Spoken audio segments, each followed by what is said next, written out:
কখনো কি ভেবে দেখেছেন আগের মুসলিমরা কেমন ছিলেন?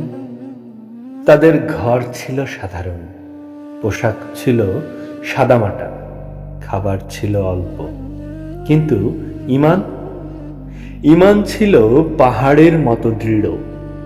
তারা ইসলামকে শুধু পরিচয় হিসেবে নেয়নি, তারা ইসলামকে বাঁচিয়ে রেখেছিল নিজের জীবন দিয়ে।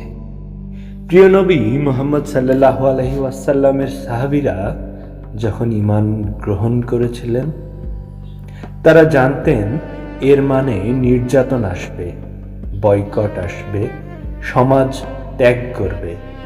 তবুও তারা পিছিয়ে যাননি, কারণ তাদের কাছে ঈমান ছিল সত্য, আর সত্যের জন্য কষ্টকে তারা সম্মান মনে করতেন।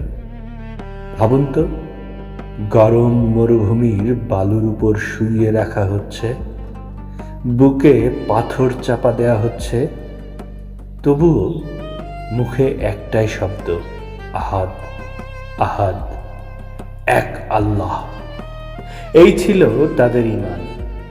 তারা নামাজ পড়তেন শুধু দায়িত্ববোধ থেকে না, তারা নামাজ পড়তেন ভালোবাসা থেকে।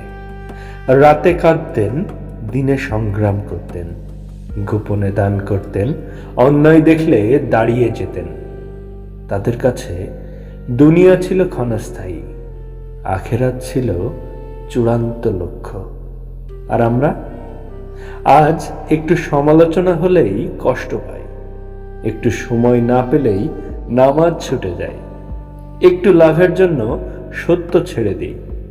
পার্থক্য কোথায়? পার্থক্য ঈমানে।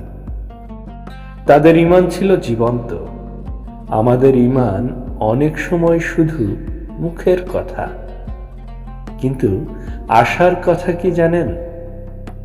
আমাদের রব একই, আমাদের কোরআন একই, আমাদের নবী একই। তাই চাইলে আমরাও পারি। আমরা যদি নামাজকে গুরুত্ব দিই, হারাম থেকে দূরে থাকি, সত্য বলার সাহস রাখি, আল্লাহর উপর ভরসা করি, তাহলে আমাদের ঈমানও শক্ত হতে পারে।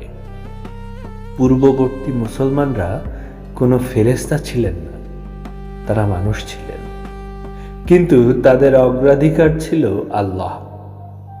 আজ যদি আমরা সত্যিই বদলাতে চাই, তাহলে শুরুটা এখান থেকেই। নিজেকে প্রশ্ন করি, আমি কি সত্যি আল্লাহকে সবচেয়ে বেশি ভালোবাসি? যেদিন এই উত্তর সত্যি হবে, সেদিন আমাদের ঈমানও বদলে যাবে। আল্লাহ আমাদের ঈমানকে মজবুত করুন, আর পূর্ববর্তী নেককারদের পথে চলার তৌফিক দিন। আমিন।